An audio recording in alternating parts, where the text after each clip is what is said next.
তোমাদের মতন ভবিষ্যৎ যেই দেশে থাকে সেই দেশকে এত টেনশন করতে না, সেই দেশকে এত চিন্তা করতে না, শুধু দরকার ডিসিপ্লিন।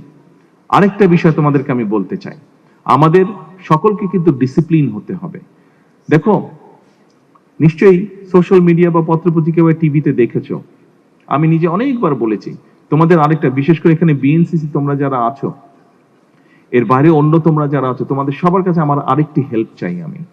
সেই হেল্পটা হচ্ছে, দেখো আমরা যেই জায়গায় থাকি, আমরা যেই পরিবেশে থাকি, আমরা যখন বিদেশে দেখি, টিভিতে দেখি বা কোনো ডকুমেন্টে দেখি, আমরা দেখি যে অনেকগুলা প্রায় ভালো ভালো যেগুলো দেশ, ওই দেশগুলো কিন্তু খুব পরিষ্কার, রাস্তাঘাট সবকিছু, বাগান টাগান সবকিছু কিন্তু খুব পরিষ্কার। কিন্তু আমরা চলো যদি যাই বাইরের রাস্তাগুলোতে, যে আমাদের রাস্তাগুলো অনেক ময়লা। এটা তো বাইরে থেকে এসে কেউ ময়লা করছে না, আমরা তো নিজেরাই ময়লা করছি, তাই না? আমরা নিজেরাই ময়লা করছি। আমরা কি সবাই মিলে কি আমরা পরিষ্কার রাখতে পারি না আমাদের দেশটাকে? সবাই মিলে কি আমরা আমাদের রাস্তাঘাট, বিভিন্ন পাবলিক প্লেস যেগুলো আছে, আমরা পরিষ্কার রাখতে পারি না? পারি? তোমরা কি এই হেল্পটা আমাকে করবে? হ্যাঁ, তাহলে আমরা এখন থেকে সবাই মিলে একটা কাজ করার চেষ্টা করব।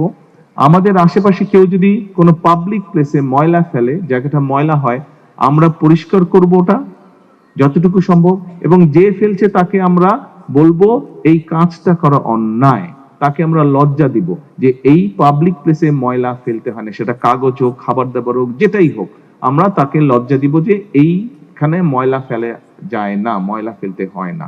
আমরা সবাই একটা সুন্দর বাংলাদেশ চাই, কিন্তু আমরা যদি চেষ্টাই না করি, কেমন করে বাংলাদেশ সুন্দর হবে? কারণ চেষ্টা তো তোমাদেরকে করতে হবে। আমাদের কিন্তু মোটামুটি দিন শেষ হয়ে যাচ্ছে, আমার 60 বছর বয়স হয়ে গেছে, দিন শেষ হয়ে যাচ্ছে। সময় এখন তোমাদের, সামনে ভবিষ্যৎ তোমাদের, দেশটা গড়ে তুলতে হবে তোমাদেরকে। আমরা হয়তো চেষ্টা করতে পারি, শুরু করে দিয়ে যেতে পারি, কিন্তু এটাকে চালিয়ে নিতে হবে তোমাদের। কাজেই দেশটাকে যদি পরিষ্কার করতে হয়, আমরা যদি শুধু বলে থাকি সিটি কর্পোরেশন পরিষ্কার করবে, পৌরসভা পরিষ্কার করবে, দেখো তুমি যদি নিজের বাড়ির কথাও চিন্তা করো, তুমি যেই ঘরটাতে থাকো, ওই ঘরটাতে বাসার সবাই এসে যদি ময়লা করে, তুমি তাহলে কতবার পরিষ্কার করবে? তুমি কি প্রতিবার পরিষ্কার করতে পারবে? পারবে না। কিন্তু সবাই মিলে যদি পুরো ঘরের সবগুলো ঘর যদি আমরা পরিষ্কার রাখি, তাহলে তো বাসাটা পরিষ্কার থাকছে, তাই না? ঠিক দেশটাও এরকম, দেশটা আমাদের যেহেতু সবার, আমাদের সবাইকে মিলে পরিষ্কার রাখতে হবে। আসো আমরা যদি পরিবেশটাকে ঠিক রাখি, আমরা যদি ঘরের মতন করে নিজের এলাকাটাকে পরিষ্কার রাখি, আমরা যদি নিজের ঘরের মতন আশেপাশে আমাদের বাসা বাড়িতে যেরকম মোটামুটি সুন্দর গাছ লাগানো থাকে, এইভাবে যদি আমরা গাছের সংখ্যা আরো বাড়াতে পারি, তাহলে কি হবে? আমাদের পুরো পরিবেশটা ফ্রেশ হবে, এবং সেই সুন্দর পরিবেশে তোমরা বসে আরো নতুন নতুন ইনোভেটিভ জিনিস তোমরা চিন্তা করতে পারবে, নতুন নতুন ইনোভেট করতে পারবে, তোমরা জিনিসপত্র তোমরা বানাতে পারবে, এবং নতুন নতুন পরিকল্পনা করতে পারবে, যেটি তোমাদের উপকার হবে, যেটি দেশের উপকার হবে, যেটি দেশের মানুষের উপকার হবে। প্রিয় বন্ধুরা, আজকে এখানে যারা তোমরা এসছো, যারা জয়ী হয়েছো, যারা জয়ী হওনি, সকলকে আমি আন্তরিকভাবে ধন্যবাদ, শুভেচ্ছা জানাতে চাচ্ছি। একই সাথে যারা প্রাইজ পেয়েছো তো পেয়েছো, যারা প্রাইজ পাওনি, যারা 1 থেকে 10-এর মধ্যে আসতে পারোনি, প্লিজ তোমরা কিন্তু হতাশ হবে না। প্লিজ তোমরা তোমাদের সেই উদ্যম কিন্তু ছেড়ে দিলে চলবে না, বসে গেলে চলবে না।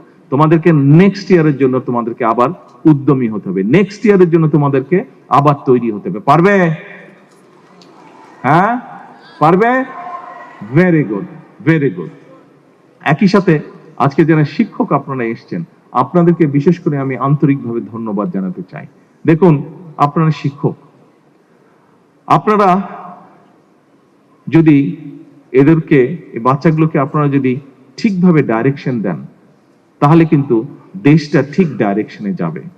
আপনারা কিন্তু মানুষ গড়ার কারিগর, আপনাদের উপরে কিন্তু অনেক কিছু নির্ভর করছে। আমি জানি এখানে পুরস্কার দেওয়ার সময় একজন শিক্ষক তার স্কুল বিল্ডিং এর কিছু সমস্যার কথা বলছিলেন। আমাদের অনেক সমস্যা আছে, আমরা কেউ বলছি না যে সমস্যা নেই, কিন্তু এই সমস্যাগুলো একদিনে যেমন আমরা সমাধান করতে পারবো না, আমাদেরকে পর্যায়ক্রমিক ভাবে সমাধান করতে হবে। কিন্তু এটাও ঠিক, একটা দেশে মানুষ, অর্থাৎ যারা ভবিষ্যৎ, এদের যদি শিক্ষা থাকে, এদের যদি সঠিকভাবে মানবিকতা থাকে, এবং এদের যদি দেশের প্রতি প্রেম থাকে, মূল্যবোধ থাকে, তাহলে এর চেয়ে আর বড় সম্পদ কোনটা হতে পারে না। এবং সেই সম্পদকে যদি আমরা সঠিকভাবে কাজে ব্যবহার করতে পারি, সেই সম্পদকে সঠিকভাবে দেশের জন্য ব্যবহার করতে পারি, তাহলেই আমরা আমাদের সেই কাঙ্ক্ষিত বাংলাদেশকে গড়ে তুলতে পারবো। প্রিয় শিক্ষকবৃন্দ, আমি জানি বিভিন্ন জন আপনারা বিভিন্ন সমস্যার মধ্যে আছেন, কষ্টের মধ্যে আছেন। তারপরে আসুন, আমরা কম বেশি প্রত্যেকেই প্রত্যেকের অবস্থানে কিছু না কিছু সমস্যা, কষ্টের মধ্যে আছি। সেই কষ্টের মধ্যে থেকেই আপনারা এতদূর নিয়ে এসেছেন। আসুন আমরা যদি সকলে মিলে চেষ্টা করি, তাহলে সেই কষ্টটাও আমরা যেমন কিছুটা অনেকটাই হয়তো ইনশাল্লাহ কমিয়ে ফেলতে পারবো, কিন্তু একই সাথে আমরা একটা সুন্দর বাংলাদেশ গড়ার কাজও শুরু করতে পারবো। পরিশেষে আমি শিক্ষা মন্ত্রণালয় সহ এই সুন্দর অনুষ্ঠানটিকে সুন্দরভাবে উপস্থাপন করার জন্য যারা যারা কষ্ট করেছেন প্রত্যেকটি মানুষকে আমার আন্তরিক শুভেচ্ছা এবং ধন্যবাদ জানিয়ে, এবং ফিউচার বাংলাদেশের একটি শক্তিশালী ফিউচার, এই প্রত্যাশা ব্যক্ত করে আমার বক্তব্য শেষ করছি। আল্লাহ হাফেজ। বাংলাদেশ জিন্দাবাদ।